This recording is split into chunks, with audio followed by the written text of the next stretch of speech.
नेपाल की रहने वाली प्रकृति लम्सल इंडिया आती है और इंडिया में उड़ीसा के Kalinga institute of industrial technology college में एडमिशन लेती है। यहाँ पे वो अपनी बीटेक की पढ़ाई कर रही थी, लेकिन अपनी पढ़ाई कंप्लीट करने के दौरान जब वो 3rd ईयर में पहुंचती है तो एक दिन ये खबर आता है कि प्रकृति ने खुद की ही जान ले ली है। तो नेपाल से पढ़ाई करने इंडिया आई प्रकृति के साथ ऐसा क्या हो गया कि उसने अपनी खुद की ही जान ले ली। एलिगेशन ये लग रहे हैं कि उसका जो एक्स बॉयफ्रेंड था वो उसे हैरेस कर रहा था और सोशल मीडिया के ऊपर कुछ रिकॉर्डिंग्स भी वायरल हुए हैं जिसमें कि उसका एक्स बॉयफ्रेंड उसे गालियां दे रहा है और अभद्र चीजें कह रहा है।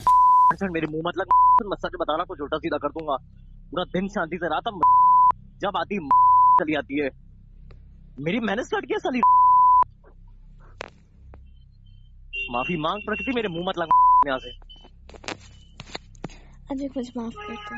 बोल तू साली कुतिया साली।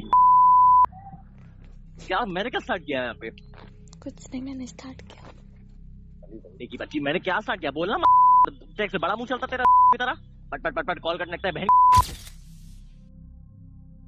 जब प्रकृति अपने इस हैरेसमेंट को लेकर कंप्लेन करने गई थी कॉलेज के जो स्टाफ होते हैं, जो कॉलेज के अधिकारी होते हैं उनके पास, तो उन्होंने प्रकृति की बात नहीं सुनी और उसको इग्नोर कर दिया। हो सकता है कि जब प्रकृति ने अपना ये कंप्लेन किया था उसी समय इस चीज़ के ऊपर अगर लगाम लगा दी जाती, इसके ऊपर सुनवाई होती, उस लड़के के खिलाफ कंप्लेन किया गया होता, तो शायद आज प्रकृति हमारे बीच जिंदा होती। ये पूरी घटना होने के बाद जब स्टूडेंट्स इसके बारे में प्रोटेस्ट कर रहे थे तो कॉलेज के अंदर उन स्टूडेंट्स के साथ भी मारपीट की गई।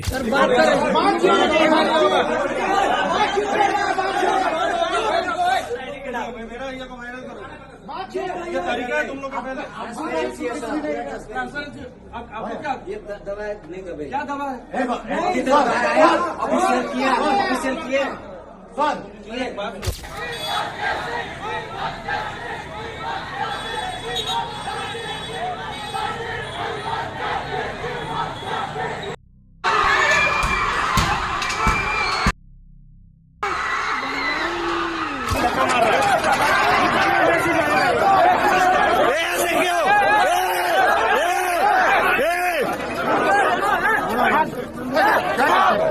मार रहे उससे।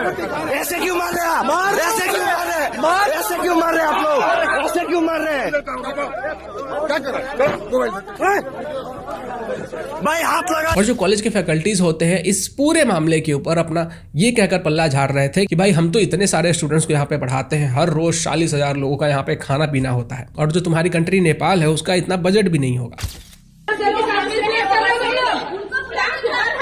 40,000 बच्चों को आदमी खिला रहा है, पढ़ा रहा है फ्री में बिठा के। तुम्हारी कंट्री का उतना बजट होगा, उतना बजट होगा।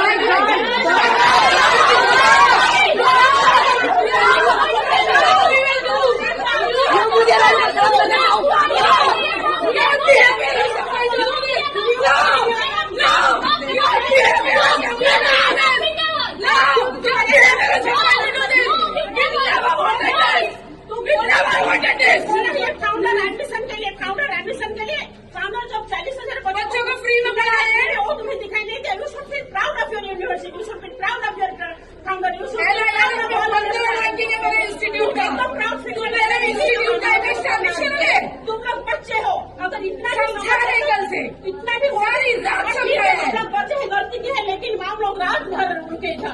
एक बार बात करते थे, माँ हम लोग दादा ने जो हो गया कुछ नहीं फोन पकड़ के बैठे हो रहे, रिकॉर्ड कर रहे हो, करो रिकॉर्डिंग करो। कोई ना बोलो जानो।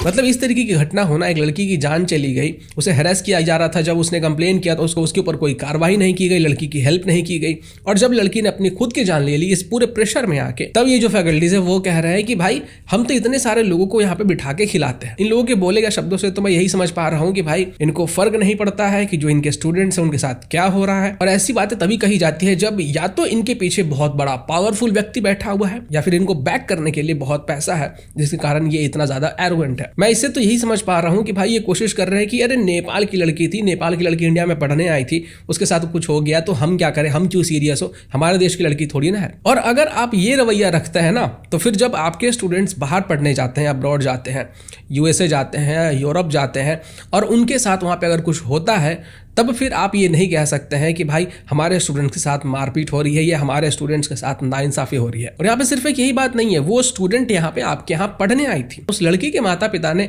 इस भरोसे पे यहाँ पे पढ़ने दिया हुआ कि भाई यहाँ पे अच्छा माहौल होगा, लड़की पढ़ लेगी, कुछ बन जाएगी, अपने फैमिली को संभाल लेगी, जो फैकल्टीज है वहाँ पे वो उसका ध्यान रखेंगे, यही सोचकर वो तो हॉस्टल में छोड़कर गए होंगे। लेकिन इतना सब कुछ हो जाने के बाद भी आपका जो बिहेवियर है वो बताता है कि भाई आप लोग की जो मानसिकता है वो क्या है। और प्रकृति का जो बॉयफ्रेंड है जिसके ऊपर की हैरेसमेंट के इल्जाम लगे हैं वो वहां से भागना चाह रहा था, फरार होना चाह रहा था। उसके फ्लाइट के ये टिकट के डिटेल्स हैं, लेकिन इससे पहले कि वो भाग पाता एयरपोर्ट पे ही उसको पकड़ लिया गया। इसका ex boyfriend Advik Shrivastava continuously Prakriti को हैरेस कर रहा था। इस कॉलेज के स्टूडेंट्स ने ही ये सोशल मीडिया पे बताया कि ये जो अद्विक था ये प्रकृति को बार बार ब्लैकमेल कर रहा था और बार बार कहता था कि तुम मेरे साथ संबंध बनाओ, अपने न्यूड्स भेजो, नहीं तो जो तुम्हारा प्राइवेट वीडियो है वो सब मैं लीक कर दूंगा और पब्लिक के सामने आ जाएगा। और इसी हैरेसमेंट के चलते, ब्लैकमेलिंग के चलते जब इस लड़की ने कंप्लेन किया तो जो फैकल्टीज थे उन्होंने कोई एक्शन लिया ही नहीं। स्टूडेंट्स का कहना है कि ये जो अद्विक श्रीवास्तव है ये किसी पॉलिटिशियन का बेटा है, ये बहुत ज्यादा गाली गलौज करता है, बहुत अब्यूजिव है। और जब प्रकृति ने इससे पीछा छुड़ाने के लिए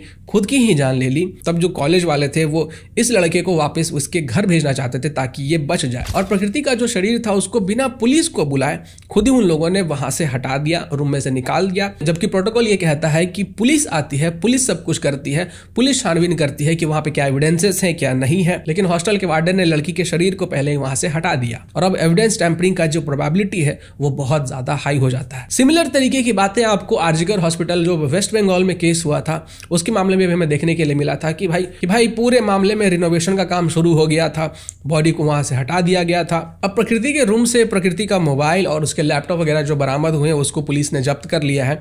देखा जा रहा है कि उसमें क्या एविडेंसेस हैं क्या फिर नहीं है। जो कॉलेज के फैकल्टीज थे उन्होंने सारे नेपाली स्टूडेंट्स को कह दिया कि तुम लोग यहाँ से खाली कर दो और अपने घर चले जाओ। लेकिन बाद में जब इनके ऊपर प्रेशर बनता है तो उन्होंने इस नोटिस को हटा दिया और कहा है कि जो नेपाली स्टूडेंट्स है वो अपना क्लास रिज्यूम कर सकते हैं। वैसे कहा तो जाता है कि कॉलेज या स्कूल दूसरा घर होता है और जो टीचर्स होते हैं वो हमारे दूसरे माँ बाप होते हैं। लेकिन इस पूरे केस को देखने के बाद मुझे ऐसा तो नहीं लग रहा है कि इस स्टेटमेंट को ये जो टीचर्स, फैकल्टीज या ये कॉलेज है वो किसी भी एंगल से जस्टिफाई कर रहा है। मैं रेलवे के ऊपर आना चाहूंगा कि एक दिन पहले जो न्यू दिल्ली स्टेशन के ऊपर जो भगदड़ मची जिसमें कि 15 से भी ज्यादा लोगों ने अपनी जान गंवा दी, उसके ऊपर आखिर सरकार कोई ठोस कदम क्यों नहीं उठाती है। मतलब आपके इतने सारे रेल हादसे होते आ रहे हैं, पिछले 3-4 सालों में हम देख रहे हैं कि भाई रेल हादसे बढ़ते ही जा रहे हैं, लेकिन फिर भी आपको ऐसा ठोस कदम उठाते ही नहीं हो। आप सिर्फ बार बार एक ही बात कह देते हैं कि भाई इसके ऊपर SIT होगी, इसके ऊपर हाई लेवल जांच बैठाई जाएगी, इसके ऊपर जांच होगी, जो भी चीजें होंगी वो सामने आएंगी। अरे इतने सारे तो रेलवे एक्सीडेंट्स हो चुके हैं पिछले 3-4 सालों में, क्या फाइंडिंग निकल के आया? आप बताइए कि किन केसेस में से क्या फाइंडिंग निकल के आया? पिछले सारे केसेस में फाइंडिंग कुछ निकल के आ ही नहीं रहा है।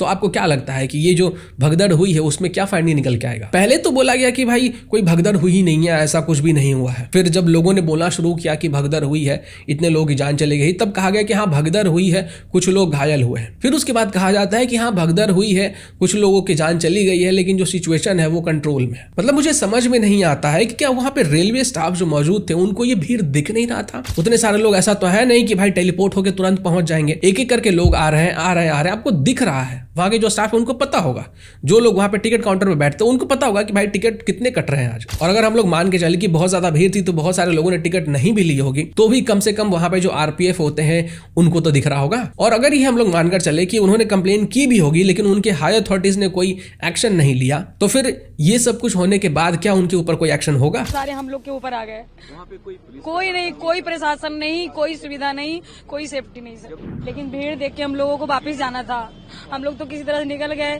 मेरी ननद बेचारी उधर ही उसका वेट कर रहे थे कि अब आएगी वो, लेकिन जब गए तो उसके सारे कपड़े बिखरे पड़े थे, वो मर चुकी थी, सारे एक दूसरे के ऊपर चढ़े हुए थे, निकलने का इतना सी जगह नहीं था सर।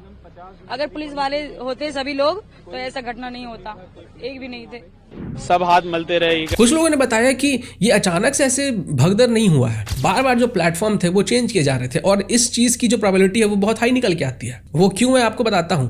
जब किसी भी प्लेटफॉर्म के ऊपर भीड़ बढ़ने लगता है तो नॉर्मली जो वहां के स्टाफ होते हैं वो क्या करते हैं कि भाई एक ट्रेन अभी आया नहीं है और उसके जो यात्री है उसमें वो बैठे नहीं है और दूसरी ट्रेन के यात्री और पहुंच चुके हैं, वहां पे भीड़ लग रही है, तो वो क्या करते हैं कि एक प्लेटफॉर्म से दूसरे प्लेटफॉर्म के ऊपर डाइवर्ट कर देते ट्रेन को, ताकि एक ही प्लेटफॉर्म के ऊपर पूरा जाम ना लगे। और उन्होंने अगर ये अनाउंस किया है कि भाई प्लेटफॉर्म चेंज हो गया लास्ट मोमेंट पे, तो आप सोचिए कि उसी चीज के कारण भगदड़ हुआ होगा ना। ऐसा तो है नहीं कि एक आदमी किसी एक आदमी को धक्का दे देगा या दो लोगों के बीच में मारपीट हो जाएगा तो भगदड़ हो जाएगा। जब तक 5-10 से ज्यादा लोग किसी एक चीज के कारण वहां पे अगर भगदड़ नहीं करेंगे, वो पैनिक नहीं करेंगे, तब तक भगदड़ हो ही नहीं सकता। और मुझे ये समझ में नहीं आता है, मैं बार बार ट्वीट कर करके थक चुका हूं कि भाई एक आदमी को इतने सारे मिनिस्ट्रीज क्यों दिए हुए हैं। हैंडल तो उनसे हो नहीं रहा है, आईटी उनसे हैंडल नहीं हो रहा है, ना रेलवे उनसे ढंग से हैंडल हो रहा है। जिन लोगों के अकाउंट सस्पेंड होने चाहिए उन लोगों के अकाउंट जिनसे सस्पेंड नहीं होता है, जिन लोगों के अकाउंट सस्पेंड नहीं होने चाहिए, जो राष्ट्रवाद है, जो राष्ट्र की बात करते हैं, उनके अकाउंट ये लोग सस्पेंड करवा देते हैं।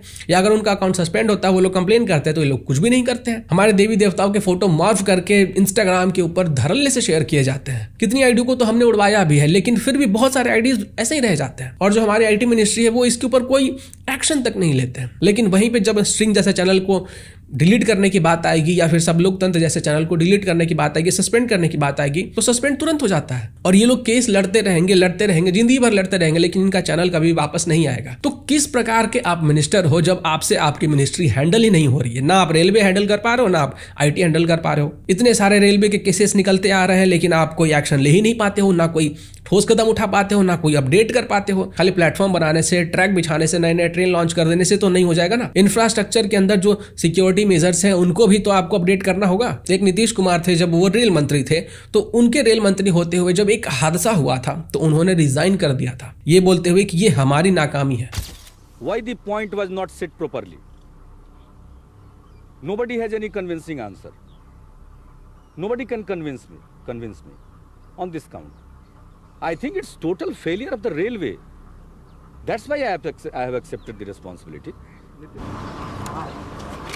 चूक है, और ये चूक ही हम सिर्फ इसको नहीं कहेंगे, ये आपराधिक नेग्लिजेंस, क्रिमिनल नेग्लिजेंस। इसलिए इसको हम पहले तो ओन करते हैं इसकी रिस्पॉन्सिबिलिटी, और हमने रिजिग्नेशन दिया। और सेफ्टी को टॉप मोस्ट प्रायोरिटी मिलनी चाहिए, नंबर 1। और दूसरी बात, जो हमारा सिस्टम है उसके कंसोलिडेशन पर ध्यान देना चाहिए। एक्सपेंशन हम करते चले जा रहे हैं, कंसोलिडेशन पर ध्यान नहीं है। आज का फोन पर मिलते ही रेलवे नेटवर्क पर लोड बढ़ रहा है, इसमें टेक्नोलॉजिकल अपग्रेडेशन की सख्त जरूरत है। जब तक हम टेक्नोलॉजी को अपग्रेड नहीं करेंगे, और सिस्टम में टाइटनिंग की जरूरत है।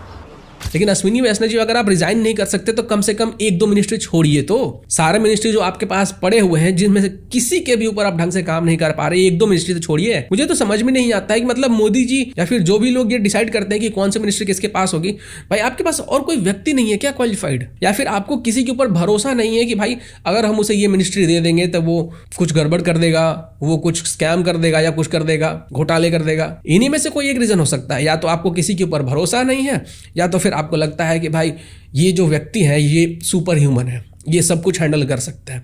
और आपको अभी तक समझ में नहीं आ रहा है इतने सालों से कि ये व्यक्ति हैंडल कर ही नहीं पा रहा है। मैं आपको लिखित में दे सकता हूं कि अगर बीजेपी ने अपने 3-4 मिनिस्टर्स को चेंज नहीं किया ना, जो मिनिस्ट्रीज है उनको ढंग से हैंडल नहीं किया ना, तो ये जो 3-4 मिनिस्ट्री है ना, यही बीजेपी के डिफीट का कारण बनेंगे 2029 में। ये जो 3-4 मिनिस्ट्रीज है ना, उनसे हर एक व्यक्ति चिढ़ा हुआ रहता है। जो हार्डकोर बीजेपी सपोर्टर होगा ना, वो भी इस बात से एग्री कर रहा होगा कि ये जो 3-4 मिनिस्ट्रीज है ना, अगर बीजेपी हारेगी तो इन्हीं 3-4 मिनिस्ट्रीज के कारण हारेगी, क्योंकि लोग फेड अप हो चुके हैं। लोगों को आप इतना ज्यादा प्रेशराइज मत कर दो कि वो दूसरे ऑप्शन की तलाश करने लगे। अगर आपके अंदर कुछ गलतियां हैं उसको सुधारिए यार। आप इतने एरोगेंट मत हो जाइए कि आप अपने इनकैपेबिलिटीज को एक्सेप्ट ही नहीं कर पा रहे हैं। हर साल इतने सारे लोगों की जान जा रही है, लेकिन आप हाथ पे हाथ रख के बैठे हुए कोई ठोस कदम उठा ही नहीं पाते हैं। तो फिर क्या फायदा ऐसी मिनिस्ट्री हैंडल करके जो आप लोगों की जान बचा ही नहीं पा रहे हैं। 1 मिनट के लिए ये हम मान लेते हैं कि आपके कंट्रोल से हर एक चीज बाहर है, तो जब ऐसे इंसिडेंट्स हो जाते हैं तो उसके बाद आप क्या ऐसा करते हैं कि ऐसा इंसिडेंट फिर दोबारा ना हो। और वो जो न्यूज रिपोर्टर्स है ना, मैं कसम से बता रहा हूं, किस तरीके के न्यूज रिपोर्टर हो यार आप लोग। एक व्यक्ति की मां चली गई, किसी की घर वाली चली गई, और उसके मुंह में तुम माइक घुसेड़े जा रहे हो और बार बार पूछे जा रहे हो आपके साथ कौन था, क्या हुआ, कैसे हुआ, कितने लोग थे। अरे भाई उसके घर वाले चले गए हैं, उसकी जान चली गई है, और तुम उसको ऐसे कर रहे हो जैसे कि वो खुद तुम्हारे पास इंटरव्यू देने आया है, जो तुम सवालों की बौछार किए जा रहे हो। बाकी इस मुद्दे के ऊपर मैं इससे ज़्यादा नहीं बोलूँगा, क्योंकि मेरा मन बहुत विचलित हो रहा है, बोलने का मन नहीं कर रहा है। नमस्कार।